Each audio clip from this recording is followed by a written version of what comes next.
Hello everybody, welcome back to my channel. Thank you for coming back and watching my YouTube videos, and congratulations to all of you who are preparing for Osce, OET or CBT. If you have already done, congratulations, and we welcome you here in the UK. We are waiting for you to come over and start your new journey.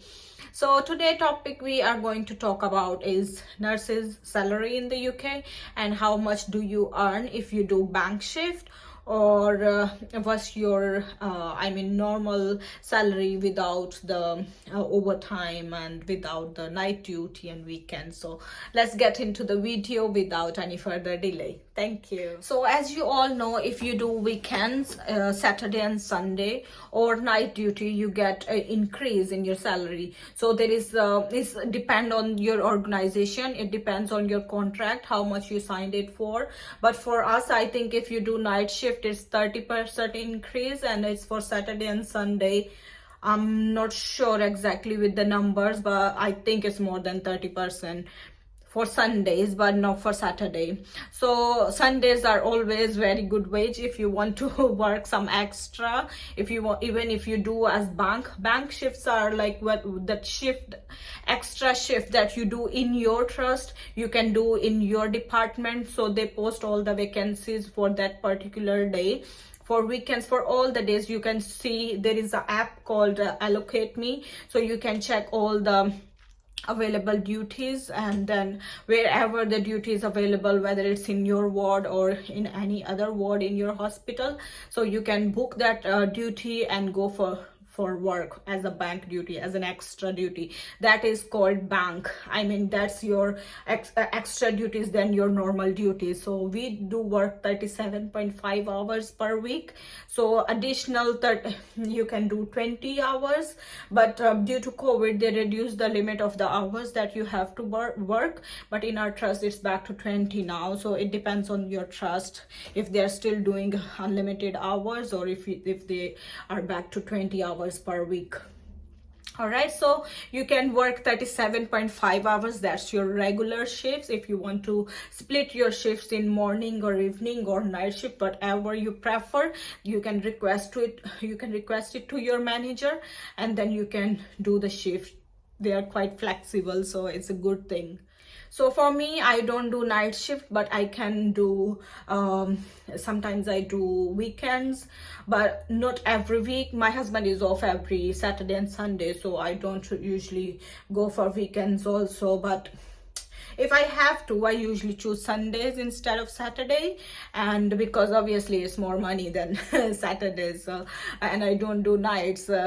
I don't know, night makes me feel sick, and also I feel like I'm monthly tired, instead of like when you do day shift. I feel like when I do day shift, I feel like I'm physically tired, but when I do night shift, it's in my mind that I'll be going for night shift, and it will take time, and you need to prepare all during the day that you will be going for the shift. But honestly guys, there are girls who only do night shift because it's the workload is less. During the day it's very busy, and also there is like 3 drug rounds during the day, but at night you have like if you do night shift, it's only 2 drug rounds, but mostly like 1 drug round in the morning, only 6 o'clock medications if there are some such as andronic acid tablets or levothyroxine. But it's not loads of medicines, like you don't need to maybe 1 or 2 patients that will be there for 6 o'clock medication. So if you do night shift, there are 2 drug round only. That's the important thing to consider. If you have 10 patients, doing the drug round can take you time. But during the day you have 3 drug rounds, and morning, afternoon, and lunch as well. And it's 4. There are some medications for 12 o'clock. There are some medication for 2 o'clock as well, as you all know. But if you have 10 patients, some people, they start drug around 12:30 and they just do it at once. Anyways, let's keep it aside, right? So we were talking about the pay, and as I said, for the night shift, Saturday and Sunday, you earn more money, and it's flexible shift. You can ask your manager if they're happy for you to do that particular shift. There will be no problem at all. So if you have any childcare issue, like you want to start your shift from 10 o'clock or you want to start your shift from 9 o'clock, and you can do it, you need to talk to your manager. As I said, it's all flexible. If you want to do morning shift only, like some people, they do 8 to 3 o'clock or 4 o'clock, and then they have to work 4 or 5 days a week just to make their 37.5 hours. And if you want to do like 8 to 6, you can do that as well. Or if you want to do afternoon shift, some people, they are not morning persons, so they prefer to do afternoon shift, you can do that as well. But of course, you need to talk to your manager first. If she's happy for you to do that shift, you are more than welcome to do that. So when we think about relocation, when we think about moving out of the country, obviously the main important thing is to consider the salary, to consider the wage. What will you get after staying away from your family, after like making that big change in your life. So this is the most important thing that you need to consider. I know I've made a video already about the salary slip, but it's always like a lot of people have confusion about the salary slip. How do they pay? What is the income tax they deduct? What is the what do you call it, pay insurance, national insurance, and the pension plan? So it's always a confusion because the calculations and deductions they do can be quite tricky when you first come in. So I think it's good for you to learn it now instead of raising questions later on with your HR department. I think it's best to get to know it, how they do the calculations and how they give you the salary range and what kind of deductions they do, right? So there are 3 deductions that they do is PAYE. PAYE. PAYE mean pay as you earn. That means your income tax. So you will be deducted your income tax if you do I made a video already about tax deduction, and there is a tax allowance, personal allowance 12,570. You will not be taxed on that 12,570, but other than that, if your salary goes above 50,000, then you're gonna be paying 40% tax. But if it's less than that, you're gonna pay 20% tax. So tax deduction, I've already made a video on it. If you haven't seen it, go back and check that video out. And the next thing is national insurance that comes towards your health care.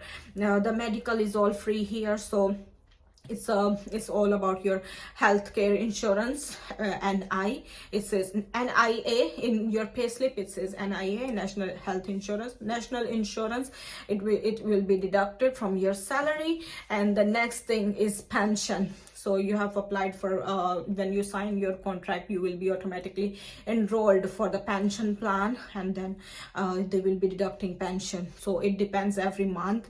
If you sometimes it happens if you get like good amount of salary, they will deduct 9%, 9.6%, 10%. So it's totally up to your salary, how you getting your salary. If your salary is high, that pension from that for that month is high as well. If your salary is low, pension for that particular month is low.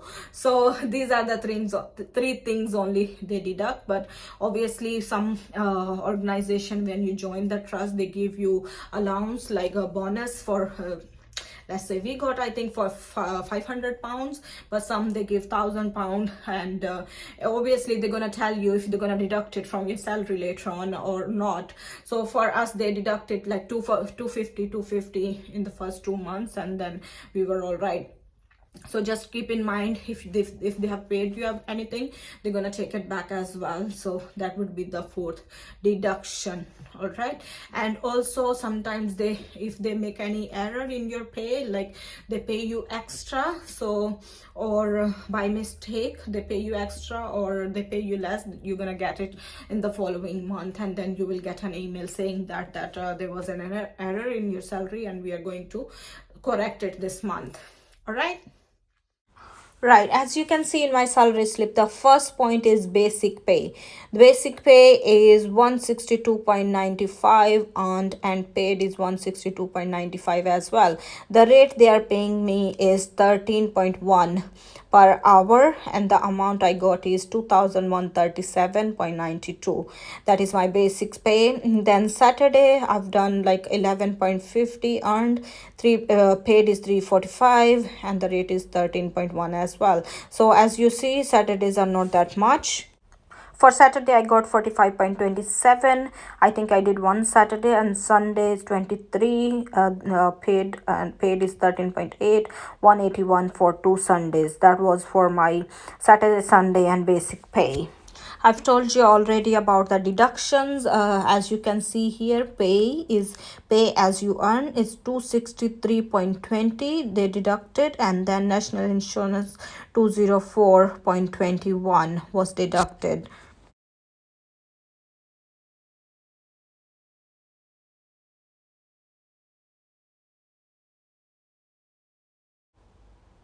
Now if we go down here, the taxable pay is 2364 and non-taxable pay is 0. Total payment is 2364 per 25. Total deduction pay, and the other one is 467, and net amount I got is 1896.84. So that was my salary for this month, for June. So obviously your salary can differ each month if you do weekends, if you do Sundays, I mean night duty, as I said earlier. And I just want to mention one thing here is that the pension was not included in this salary. They did not deduct my pension this time because as I said in my previous video, I opted out for pension. That I asked them, please don't take my pension anymore, and then if I want to apply for pension later on, I can do it. So I hope you enjoyed this video. Video was helpful for the detailed explanation of the salary slip, and I'm thinking to make a video every month for the salary, just to give you an overview how much you're gonna get and how much I'm getting. I think it's helpful because when I came in the beginning, it was too confusing for me. What is that pay, what is that national insurance, why are they deducting loads of money? So just make your mind how much you're gonna earn. I'm also going to make a video about my bank. I did a bank shift this month, so I will make a video about that one as well, and what kind of deduction they do. All right guys, thank you so much for watching. If you like this video, please give it a big thumbs up, share it with your friends who are preparing or who are thinking to come in the UK, just to give them motivation and encouragement to do something for their life, right? Okay, thank you so much. I'll see you soon in the next video. Take care. Bye bye.